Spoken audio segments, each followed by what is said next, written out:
তাকে মমতা ব্যানার্জি নির্বাচিত করেছেন। তাকে মমতা ব্যানার্জি ঠিক করেছেন আমাদের কুচবিহার জেলার মানুষের উন্নয়নের জন্য। গীতালদার মানুষকে সেই কথাটা ভাবতে হবে।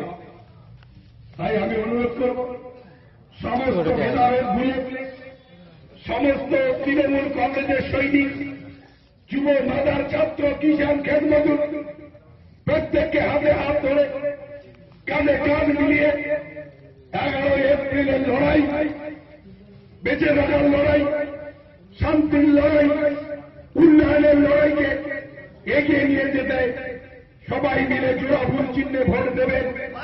এই দুইটা অঞ্চল থেকে কমসে কম 5,000 থেকে এক একটা অঞ্চলে লিড দিয়ে যাতে 10,000 ভোট লিড দিতে পারেন এই ব্যবস্থা করতে হবে।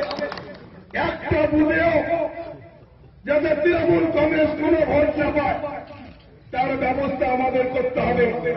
এই কথা বলে সবাইকে আন্তরিক অভিনন্দন জানিয়ে আমি আমার বক্তব্য শেষ করছি। জয় হিন্দ, বন্দে মাতরম, তৃণমূল কংগ্রেস জিন্দাবাদ, মাওবাদী মানুষের সরকার জিন্দাবাদ।